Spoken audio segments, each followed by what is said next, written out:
Students, ऑक्सीकरण अपचयन के अंदर जो अपन देख रहे हैं एप्लीकेशन ऑफ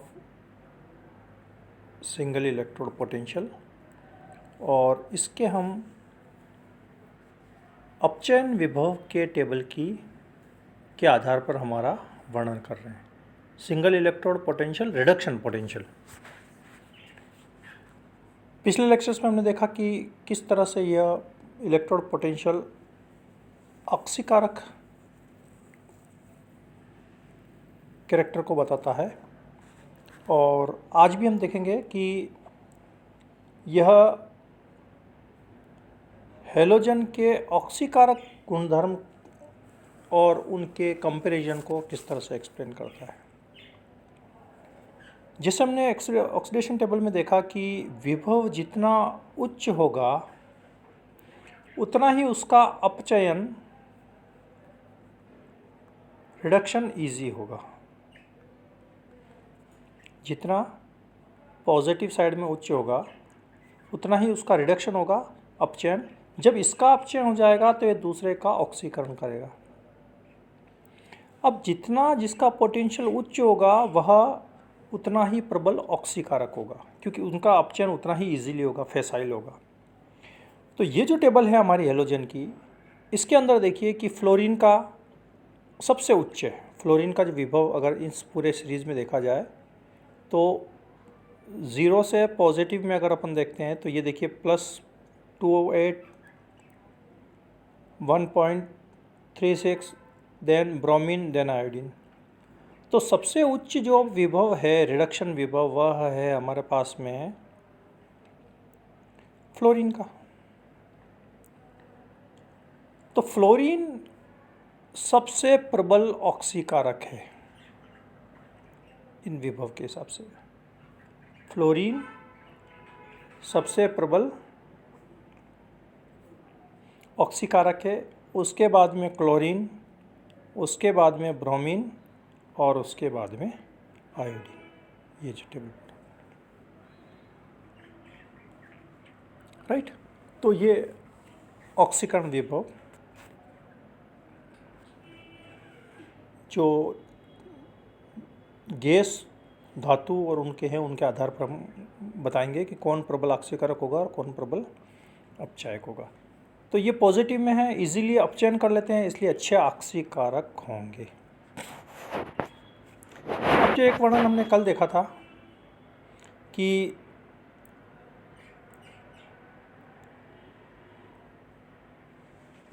जो अपचयन विभव में ऊपर होगा पॉजिटिव साइड में, 0 से पॉजिटिव साइड में जितना ऊपर जाएगा उतना अच्छा वह अपचायक होगा, अपचयन करेगा, उतना अच्छा उसका अपचयन होगा। और जिसका विभव जितना नीचे होगा वह चूंकि अपचयन नहीं कर सकेगा तो वह करेगा ऑक्सीकरण।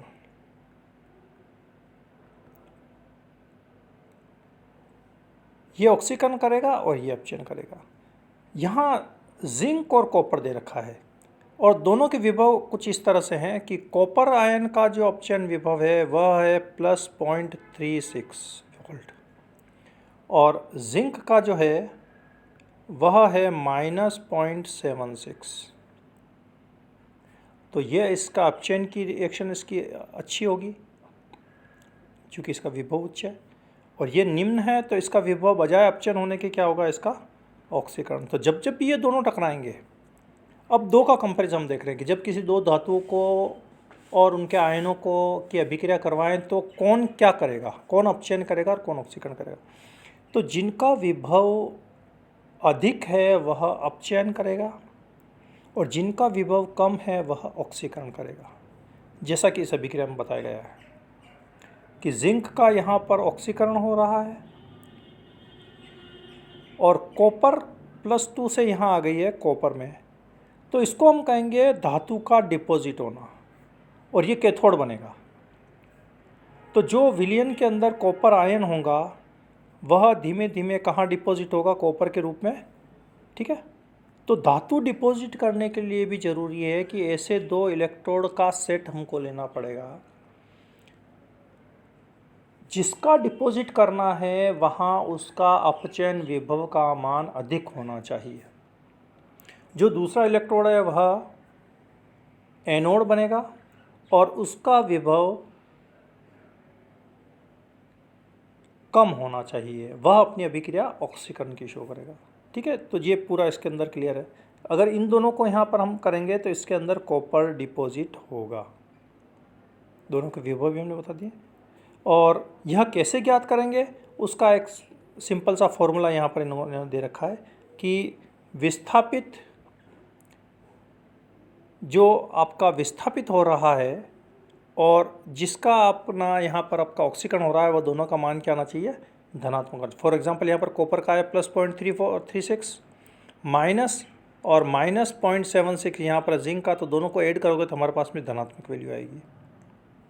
दूसरा, उसी का दूसरा रूप कि अपचेत होने वाली धातु का इलेक्ट्रोड पोटेंशियल माइनस ऑक्सीकृत होने वाली, वही जिंक यहाँ पर ऑक्सीकृत हो रहा है, दोनों के वैल्यूज हमने यहाँ पर ये रख दी, तो भी मान क्या आना चाहिए हमारे पास में, धनात्मक। जिसका अपचयन होगा वो ऑक्सीकारक होगा